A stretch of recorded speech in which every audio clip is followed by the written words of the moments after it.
Rolling object performing SHM. इस video session के अंदर अपन कुछ ऐसी प्रॉब्लम डिस्कस करेंगे जहाँ पे हमारे पास एक ऑब्जेक्ट रोलिंग मोशन में होगा और उस मोमेंट पे ये ऑब्जेक्ट का जो सेंटर है वो बेसिकली एक एसएचएम परफॉर्म करेगा। कुछ ऐसी situation upon one by one discuss करेंगे और देखते हैं कि इस टाइप की प्रॉब्लम को सॉल्व कैसे करना है। और रोलिंग मोशन में भी आपको पता है कि ये प्योर रोलिंग ही होना चाहिए। मैं प्योर रोलिंग क्यों बोल रहा हूँ? क्योंकि प्योर रोलिंग के अंदर हमारे पास एनर्जी लॉस नहीं होता और एसएचएम परफॉर्म करने के लिए एनर्जी कंजर्व रहनी चाहिए। तो यहाँ पे बॉडी प्योर रोल करेगी और उस मोमेंट पे अपन बात करेंगे कि क्या बॉडी का सेंटर ऑफ मास या बॉडी का सेंटर एसएचएम परफॉर्म कर रहा है कि नहीं कर रहा है, या फिर से whole object as an SHM perform कर रहा है कि नहीं कर रहा है। ऐसे हालात अपन डिस्कस करेंगे। ठीक है, सॉल्व करने का मेथड फिर से वही रहेगा कि यहाँ पे अपन बात करेंगे कि या तो मैं इसे एनर्जी से करूँगा, यानी कि टोटल एनर्जी लिखूँगा और टोटल एनर्जी को फिर मैं डिफरेंशिएट कर दूंगा टाइम के रिस्पेक्ट में, तो मेरे पास फोर्स की इक्वेशन आ जाएगी और आप उसे कंपेयर करके बात कर सकते हो। यदि वो लीनियर एसएचएम कर रहा है तो, यदि रोटेशनल एसएचएम कर रहा है यानी कि एंगुलर एसएचएम परफॉर्म कर रहा है, तो फिर मेरे पास ये A is equal to minus omega square X की जगह alpha is equal to minus omega square theta से कंपेयर करूँगा। ठीक है, और ज़रूरी नहीं कि मैं एनर्जी मेथड ही लगाऊं। एनर्जी मेथड क्या है कि जल्दी समझ में आ जाता है। दूसरा मेथड आप टॉर्क वाले से भी कर सकते हो, टॉर्क या फोर्स से। किसी जनरल मोमेंट पे आप बॉडी पे लगने वाला रिजल्टेंट फोर्स या रिजल्टेंट टॉर्क कैलकुलेट करोगे और उससे आप ए या अल्फ़ा, डिपेंडिंग ऑन कि वो आपके पास एंगुलर एसएचएम है या लीनियर एसएचएम है, आप निकालोगे और ये जो स्टैंडर्ड एसएचएम इक्वेशन होती है इनसे कंपेयर करके आप ओमेगा कैलकुलेट करोगे। ठीक है, अब थोड़ा एग्जांपल देखते हैं। जो भी मैंने अभी बोला है उन सबको अपन एग्जांपल में यूज़ करके देखते हैं। ठीक है, इस सिचुएशन के अंदर एक सॉलिड सिलेंडर गिवन है जिसका radius capital R, mass small m, और इसके सेंटर को आप एक स्प्रिंग से अटैच कर रहे हो, स्प्रिंग कॉन्स्टेंट के, और जिस प्लेन पर रखा हुआ है वहाँ पे friction is sufficient to prevent sliding. अब ये जो सिलेंडर है इसको मैं हल्का सा स्मॉल डिस्प्लेसमेंट दे रहा हूँ ताकि आपस स्प्रिंग एक्सपेंड हो जाए, स्प्रिंग के अंदर एक्सटेंशन हो जाए, और जैसे आप उसे एक्सटेंडेड पोजीशन से रिलीज करोगे ये आपका सिलेंडर जो है वो प्योर रोलिंग परफॉर्म कर रहा है।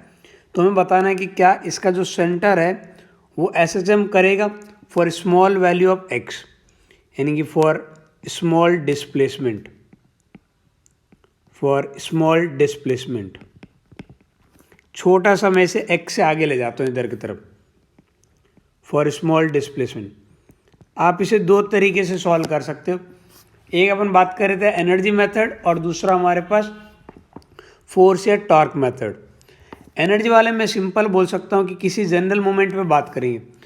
जैसे सपोज ये आपके पास x डिस्टेंस आगे की तरफ आप इसे शिफ्ट करते हो, इस मोमेंट पे ये प्योर रोलिंग परफॉर्म कर रहा है तो ये इसके सेंटर ऑफ मास की इधर की तरफ वेलोसिटी होगी, लेट सपोज वो वेलोसिटी भी है, और इसके पास एक एंगुलर वेलोसिटी भी होगी ओमेगा। आपको सेंटर से यहाँ दिखानी चाहिए मुझे, ऐसे यहाँ से ओमेगा बराबर है। तो आप किसी जनरल मोमेंट पे बात करते हो टोटल एनर्जी लिखने की, तो टोटल एनर्जी कितनी आएगी वो देखो। किसी मोमेंट पे जब इसकी वेलोसिटी v है, एंगुलर स्पीड ओमेगा है, तो पहले बात तो ये जो आपके पास सिलेंडर है, सॉलिड सिलेंडर, इसकी काइनेटिक एनर्जी आप लिखोगे half m v square plus half I C omega square. ये काइनेटिक एनर्जी कैसे लिखी? रोलिंग मोशन के अंदर दोनों एनर्जी को मैंने इक्वेट कर दिया, ट्रांसलेशनल मोशन वाली एनर्जी और रोटेशनल मोशन वाली energy. At the same time जब एक्स डिस्टेंस आगे जाएगा तो स्प्रिंग एक्स के साथ एक्सटेंड हो जाएगी, तो स्प्रिंग के अंदर एक पोटेंशियल एनर्जी होगी हाफ के एक्स स्क्वायर। ये सब मिलके हमारे पास सिस्टम की टोटल एनर्जी आएगी, बराबर है। अभी तो मैं इसे डिफरेंशिएट करूं तो क्या मिलेगा, m times v d v upon d t acceleration a, ये सेंटर ऑफ मास की वेलोसिटी है, सेंटर की वेलोसिटी है, तो इस सेंटर का एक्सेलरेशन आएगा, प्लस ये 2 से 2 cancel out, I C multiply omega, और ये d omega by d t alpha, plus ये के 2 से 2 cancel out, x d x by d t speed v, d x by d t क्या हो जाएगा, स्पीड वी हो जाएगा, और टोटल एनर्जी का डिफरेंशिएशन 0। और प्योर रोलिंग के अंदर जो बॉटम वाला पॉइंट है, प्योर रोलिंग के अंदर जो बॉटम वाला पॉइंट है उसका एक्सेलरेशन 0 होता है। अरे प्योर रोलिंग के अंदर बॉटम वाला पॉइंट का एक्सेलरेशन 0, इसके दो एक्सेलरेशन रहेंगे, एक इधर की तरफ, एक इधर की तरफ। या बोलूँ कि प्योर रोलिंग के लिए ए सी की वैल्यू किसकी इक्वल होनी चाहिए, आर अल्फ़ा के। तो मैं अल्फ़ा की जगह चाहूँ तो ये वैल्यू पुट कर सकता हूँ, अल्फ़ा की जगह पुट कर सकता हूँ ना। और दूसरा वी सी किसकी इक्वल होता है, आर ओमेगा के। तो मैं ओमेगा और अल्फ़ा की वैल्यू यहाँ से पुट कर सकता हूँ। देखो पुट करो क्या बनेगा, ये m v a c plus I C, omega की जगह मैं लिखूँगा हमारे पास v c divide by r, और अल्फ़ा की जगह मैं लिखूँगा a c divide by r plus k x v is equal to 0। यहाँ से v कॉमन ले लो, क्या बनेगा, v कॉमन ले लूँगा तो अंदर बचेगा हमारे पास m plus I C divide by are square, और अंदर ए सी कॉमन आ जाएगा इन दोनों में से, प्लस के एक्स। ये पूरा कितना हो जाएगा हमारे पास, 0, बराबर है। अब किसी जनरल मोमेंट पे स्पीड तो 0 होने से रही, तो ये वाला पार्ट 0 होना चाहिए। ये पार्ट 0 होने के लिए ए सी कितना हो जाएगा, वो हो जाएगा माइनस के divide by small m plus I C divide by are square, ये आ रहा है, मल्टीप्लाई बाई एक्स। ठीक है, तो एक्सेलरेशन और लीनियर एक्सेलरेशन और लीनियर डिस्प्लेसमेंट में रिलेशन आ गया। तो ये पूरी टर्म्स हमारे पास क्या बन जाएगी, ये पूरी टर्म्स बन जाएगी ओमेगा स्क्वायर। तो ओमेगा कितना आ जाएगा, ओमेगा आ जाएगा अंडर रूट के अपॉन एम की जगह क्या लिख दूंगा मैं, सॉरी आई सी की जगह, आई सी की जगह सिलेंडर है ना, एम आर स्क्वायर बाई 2। तो आपके पास आर स्क्वायर से आर स्क्वायर कैंसिल आउट हो जाएगा, तो ये बचेगा m by 2, m plus m by 2 3m by 2, तो 2 टाइम्स के अपॉन 3m। ये आपके पास आंसर रहेगा ओमेगा की वैल्यू, एंगुलर फ्रिक्वेंसी। ये जो सेंटर है वो बेसिकली लीनियर एसएचएम परफॉर्म कर रहा है। आप यदि ग्राउंड पे बैठ कर देख रहे हो तो यही नज़ारा हो रहा है, देख लीजिए भाई कुछ गड़बड़ है तो। और ज़रूरी नहीं है कि मैं इस पार्ट को ऐसे ही सॉल्व करूं, किसी और नज़रिए से भी मैं बात कर सकता हूं, कोई दिक्कत नहीं। ठीक है, अच्छा किसी और नज़रिए से कैसे बात कर सकते हो, मैं इसे फोर्स मेथड से या टॉर्क मेथड से भी इस इक्वेशन का आंसर निकाल सकता हूँ। ये मैंने एनर्जी से आंसर निकाला। थोड़ा सा दूसरा मेथड देखिएगा, मैं टॉर्क की बात करता हूँ कि जैसे ही एक्स डिस्टेंस आगे जाता है, इस मोमेंट पे यहाँ लगने वाला टॉर्क कितना होगा। जब आप टॉर्क की बात करोगे तो हमें एक रेफरेंस पॉइंट लेना पड़ेगा कि किसके रिस्पेक्ट में बात कर रहे हो। तो मैं टॉर्क निकालूंगा इंस्टेंटेनियस एक्सेस ऑफ रोटेशन के अबाउट, यानी कि कॉन्टैक्ट ऑफ जीरो वेलोसिटी, ये contact point of zero velocity. यहाँ मैं एक पॉइंट ले रहा हूँ ओ, इस ओ के अबाउट टॉर्क देखो, जैसे आप इसे एक्सटेंड करोगे ये स्प्रिंग वापस पीछे की तरफ खींचेगी इसे के एक्स के साथ। बाकी यहाँ का फ्रिक्शन फोर्स ओ से पास हो रहा है, कोई टॉर्क नहीं आएगा। तो टॉर्क अबाउट ओ, तो टॉर्क अबाउट ओ कितना आएगा, टॉर्क अबाउट ओ आ जाएगा आपके पास के x force multiply with perpendicular distance R, और ओ के अबाउट टॉर्क को मैं लिख सकता हूँ, ओ के अबाउट आपके पास moment of inertia multiply with alpha, हाँ है ना। तो यहाँ से अल्फ़ा देखो, अल्फ़ा को मैं क्या लिख सकता हूँ, यहाँ से अल्फ़ा की वैल्यू आ जाएगी मेरे पास के R divide by I C, sorry I not, ये आ रही और ये आ रही एक्स। अब देखो, आप यदि एक्स डिस्टेंस से जब आप इसे डिस्प्लेस कर रहे हो तो इसका सेंटर यहाँ से यहाँ आ रहा है, तो ये सेंटर कितने एंगुलर डिस्प्लेसमेंट हुआ सेंटर का, तो एंगुलर डिस्प्लेसमेंट थीटा को for small value of x इसे मैं लिख सकता हूँ, theta is basically x upon R, तो एक्स को लिख सकता हूँ आर थीटा, तो मैं एक्स की जगह लिख सकता हूँ आर थीटा, इस एक्स की वैल्यू को मैं आर थीटा लिख सकता हूँ ना। और आई नॉट की वैल्यू को क्या लिख सकता हूँ, आई नॉट इस पॉइंट के अबाउट मोमेंट ऑफ इनर्शिया है, इस पॉइंट के अबाउट मोमेंट ऑफ इनर्शिया पता है मेरे को m r square by two, parallel axis form लगूंगा प्लस एम आर स्क्वायर, कितना आएगा 3 mr² बाई टू, तो आई नॉट की वैल्यू पुट कर देते हैं 3 mr² by two, I naught की वैल्यू कितनी है 3 mr² बाई टू, ये पुट कर देता हूँ 3 mr² बाई टू, ये आर स्क्वायर से आर स्क्वायर कैंसिल आउट, और यहाँ से अल्फ़ा कितना निकल के आ रहा है 2 टाइम्स के upon 3m multiply with theta, और देखोगे तो टॉर्क और थीटा दोनों अपोजिट डायरेक्शन में, तो आप इसे कंपेयर करोगे तो फिर से ओमेगा स्क्वायर कितना आएगा, यहाँ पे उतने आएगा जो अपने ऊपर निकाला है 2 टाइम्स के अपॉन 3m। ये जो आपके पास मेथड 2 है ना, इस मेथड 2 से आंसर बहुत जल्दी आते हैं, लेकिन यहाँ से कुछ कॉमन मिस्टेक्स होने के चांसेस बहुत है कि आप टॉर्क किसके रिस्पेक्ट में लिख रहे हो, कौन से फैक्टर को आप काउंट कर रहे हो, किसको नहीं कर रहे हो, उन छोटी छोटी चीज़ों को कई बार देखने में गड़बड़ हो जाती है, ठीक है। और टॉर्क आई अल्फ़ा हमेशा नहीं होता, इस बात का भी आपको पता होना चाहिए। क्या बोल रहा मैं, टॉर्क हमेशा आई अल्फ़ा के इक्वल नहीं होता, इस बात का आपको एहसास होना चाहिए। रोटेशन भी इस पर अपने बहुत डिटेल में बात कर चुके हैं। टॉर्क को आई अल्फ़ा के इक्वल कब लिख सकते हैं, या तो एक्सेस ऑफ रोटेशन फिक्स हो, या आप उसे सेंटर ऑफ मास के रिस्पेक्ट में, सो सेंटर ऑफ मास से पास होने वाले एक्सेस हो, या फिर इंस्टेंटेनियस एक्सेस ऑफ रोटेशन हो।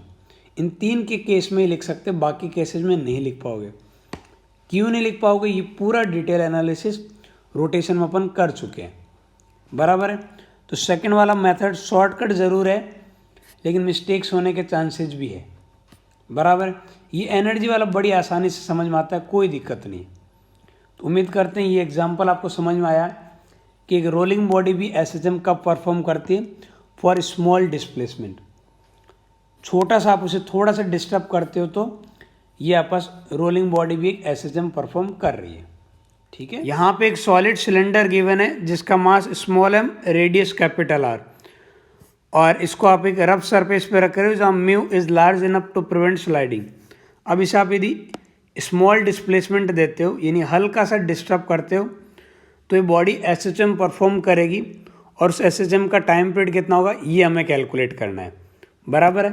यानी टाइम पीरियड टी कैलकुलेट करना है for small oscillation, for small oscillation.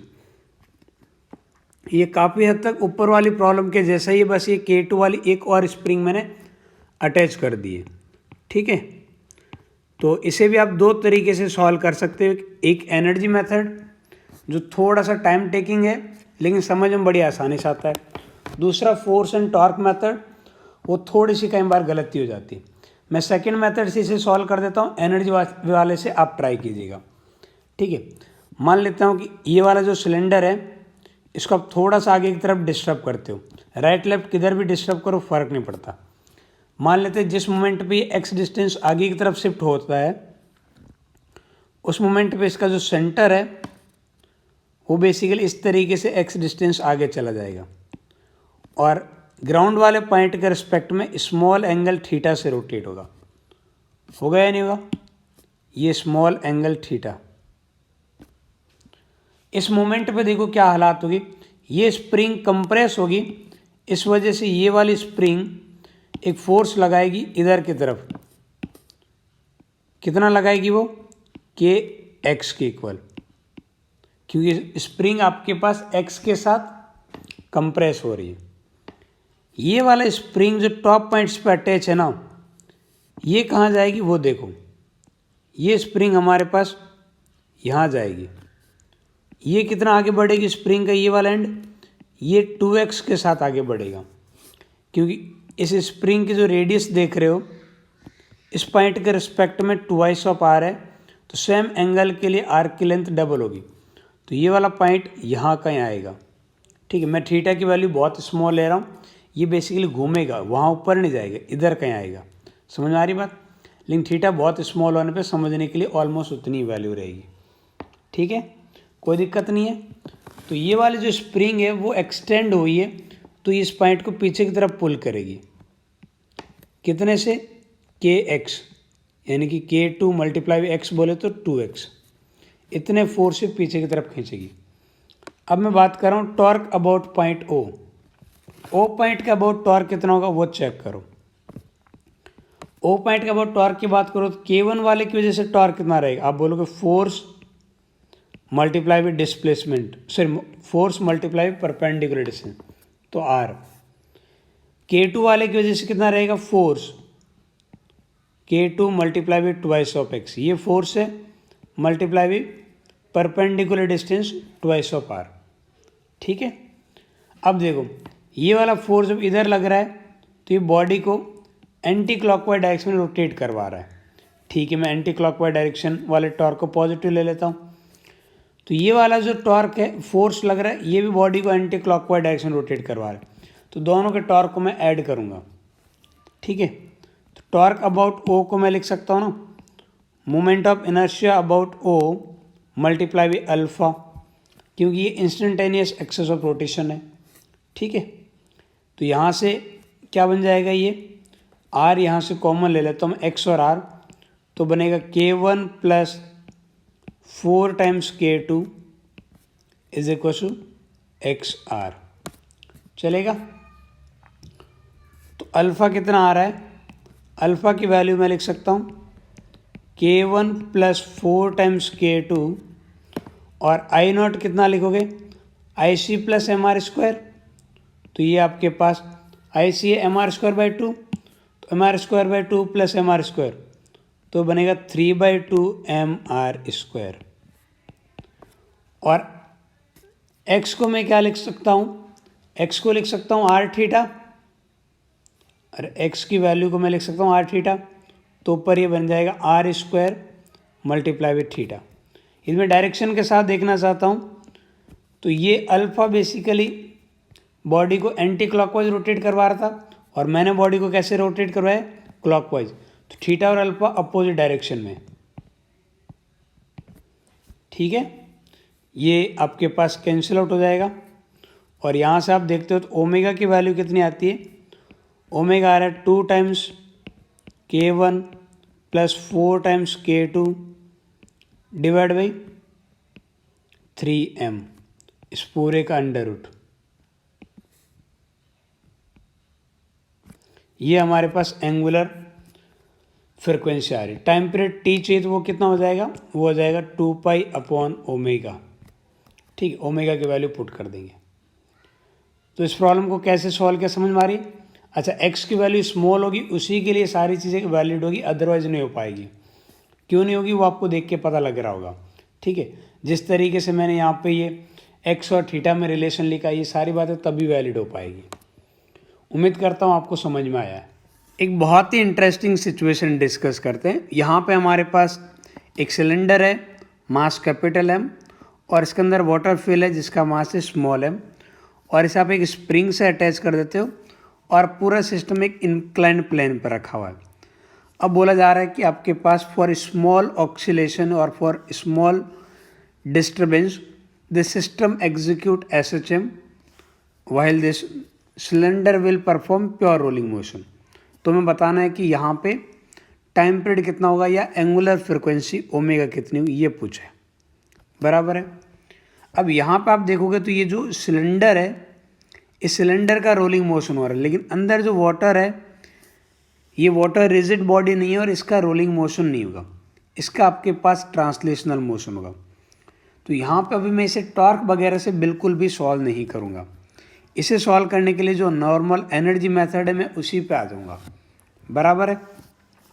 Energy method में सपोज किसी मोमेंट पे जब ये पूरा सिस्टम आपके पास x डिस्टेंस नीचे जाता है, पूरा सिस्टम x डिस्टेंस नीचे जाता है, उस मोमेंट पे मान लेते हैं कि सिलेंडर के सेंटर की वेलोसिटी v है, तो अंदर जो पूरा वाटर है उसकी वेलोसिटी भी एग्जैक्ट v होगी ट्रांसलेशनल मोशन के लिए। At the same time cylinder rotate कर रहा होगा विथ एंगुलर स्पीड ओमेगा के साथ, वाटर का रोटेशनल मोशन कंसिडर नहीं होगा, ठीक है। और इस मोमेंट पे यदि मैं बात करूँ टोटल एनर्जी की, तो आप बोलोगे स्प्रिंग एक्स के साथ एक्सटेंड हुई है, तो स्प्रिंग के पास एक एनर्जी आएगी पोटेंशियल एनर्जी हाफ के एक्स स्क्वायर, बराबर है। और पूरा सिस्टम हमारे पास एक्स डिस्टेंस नीचे जा रहा है इंक्लाइन डायरेक्शन में, तो पोटेंशियल एनर्जी में कितनी डिक्रीमेंट आएगा, वो आएगा एम जी एच। एम बोले तो capital M plus small m g. यदि एक्स डिस्टेंस नीचे जाएगा तो हाइट में कितना वेरिएशन आएगा, वो आएगा एक्स साइन अल्फा का, तो मैं लिख सकता हूँ एक्स साइन अल्फा। ये आपके पास इंक्रीमेंट इन पोटेंशियल एनर्जी, ये आपके पास decrement in gravitational potential energy. और एक काइनेटिक एनर्जी आ जाएगी ट्रांसलेशनल मोशन की वजह से, कितनी आएगी 1/2 कैपिटल एम वी स्क्वायर, और दूसरे वाले की कितनी आएगी 1/2 small m v square. V आपके पास सेंटर की वेलोसिटी, बराबर है। और रोटेशनल की वजह से कितनी आएगी 1/2 आई सी ओमेगा स्क्वायर। आई सी बेसिकली सिलेंडर का मैं मोमेंट ऑफ इनर्शिया ले रहा हूँ, तो ये बन जाएगा मेरे पास टोटल एनर्जी, बन जाएगा। अच्छा, ये हमारे पास सीधी टोटल एनर्जी है, तो इसको डिफ्रेंशिएट करते हैं। अब इस पार्ट को डिफ्रेंशिएट करो, कितना आएगा के as it is x square का 2x, 2 से 2 कैंसिल आउट, x dx/dt बनेगा speed v, capital M plus small m g sine alpha as it is, x का डिफरेंशिएशन टाइम के रिस्पेक्ट में स्पीड v, यहाँ पे capital M as it is v square का ट्वाइस ऑफ v dv/dt हो जाएगा एक्सेलरेशन। ये basically centre of the cylinder, ठीक है। और जितना सेंटर ऑफ सिलेंडर का एक्सेलरेशन होगा उतना ही पूरे वाटर का एक्सेलरेशन भी होगा। स्मॉल m v स्क्वायर का 2 टाइम्स v, 2 से 2 cancel out, acceleration of centre of cylinder बोलूँ या वाटर बोलूँ एक ही बात है, plus I C as it is omega square का 2 आगे omega multiply with d omega by d t, that is alpha. और टोटल एनर्जी कंजर्व होने वाली है, इस वजह से उसका डिफरेंशिएशन 0, ठीक है। अब पूरे सिस्टम के अंदर यहाँ पे मैं ओमेगा की जगह आपके पास लिख सकता हूँ, ओमेगा की जगह क्या लिख सकता हूँ, v इज आर ओमेगा होता है ना, तो ये बन जाएगा v/r। और अल्फ़ा की जगह प्योर रोलिंग की कंडीशन से मैं लिख सकता हूँ a/r, चलेगा। अब पूरी सिचुएशन क्या बन रही है, पूरे में v कॉमन आ जाएगा, रिमेनिंग पार्ट देखो क्या बनेगा, kx minus capital M plus small m g sine alpha, v बाहर आ गया। इधर वाले पार्ट से आपके पास बचेगा capital M plus small m plus I C divide by are square, ठीक है। और ए सी कॉमन आ जाएगा इनमें। ये पूरा किसके इक्वल आ रहा है, 0 के इक्वल। किसी जनरल मोमेंट पे वेलोसिटी हमेशा 0, इसकी गारंटी नहीं है, तो फिर रिमेनिंग पार्ट को 0 होना पड़ेगा। तो यहाँ से ए सी कितना आ रहा है वो चेक करो, एक्सेलरेशन आ जाएगा मेरे पास capital M plus small m g sine alpha divide by ये पूरा कितना है हमारे पास capital M plus small m plus IC divide by are square. ये उधर जाके पॉजिटिव हो गया और ये वाला उधर जाके नेगेटिव हो जाएगा, तो माइनस का k ये पूरा फिर से डिवाइड में आ जाएगा capital M plus small m IC divide by are square. यहाँ तक का पार्ट ठीक है, मल्टीप्लाई बाई x। ये पूरा तो एक कांस्टेंट है ना, तो ये पूरा पार्ट जो x के साथ है ये पूरा ओमेगा का काम करेगा। तो मैं चाहूँ तो ओमेगा की वैल्यू क्या लिख सकता हूँ यहाँ पे, ओमेगा हमारे पास निकल के आएगा under root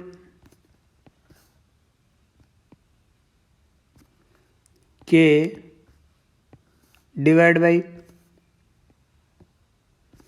capital M plus small m।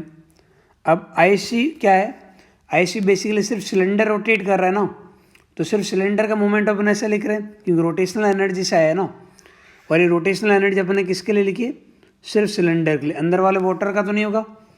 तो होलो सिलेंडर का मोमेंट ऑफ इनर्शिया कितना होता है रिंग के equal, that is capital M R square, हाँ है ना, कैपिटल M आर स्क्वायर। तो आर स्क्वायर से आर स्क्वायर कट जाएगा और ये बचेगा कैपिटल M। तो capital M plus capital M 2 times capital M आ जाएगा। तो ये मोमेंट ऑफ इनर्शिया रहेगा हमारे पास, सॉरी एंगुलर फ्रिक्वेंसी ओमेगा की वैल्यू। इसी के अंदर दूसरा पार्ट पूछा है कि यदि आपके पास वाटर फ्रीज हो जाएगा तो क्या होगा। तो पूरी कैलकुलेशन सेम रहेगी, बस ये जो रोटेशनल एनर्जी लिख रहे हैं ना, ये रोटेशनल एनर्जी के अंदर आपके पास वाटर की भी काउंट होगी, ठीक है, या फिर बोलो moment of inertia total system का मोमेंट ऑफ इनर्शिया आएगा। सिस्टम बोले तो यहाँ पे अब आप IC की वैल्यू जो लिखोगे, IC कितना हो जाएगा आपके पास, होलो सिलेंडर का अभी भी mr स्क्वायर, और जो अंदर जो आइस जैसे जो वाटर फ्रीज होकर आइस बनेगा तो एक सॉलिड सिलेंडर बनेगा, सॉलिड सिलेंडर का बनेगा mr स्क्वायर बाई 2। तो बस IC अपॉन आर स्क्वायर की वैल्यू चेंज हो जाएगी। तो ये नीचे वाला पार्ट क्या बन जाएगा, ये बन जाएगा capital M plus small m, और IC अपॉन आर स्क्वायर की जगह आ जाएगा capital M plus small m by 2, यानी कि 2 times capital M plus 3 times small m divide by 2। ये नीचे वाला पार्ट बन जाएगा। ये वैल्यू यहाँ पुट करेंगे तो क्या बन जाएगा, ये 2 LCM है ऊपर चला जाएगा, तो 2 टाइम्स कैपिटल K और नीचे क्या बनेगा 4 times capital M plus 3 times small m। तो ये आपके पास न्यू एंगुलर फ्रिक्वेंसी आ जाएगी सिस्टम की, ठीक है। उम्मीद करता हूँ कि ये वाली प्रॉब्लम आपको बहुत अच्छे से समझ आई है, ठीक है।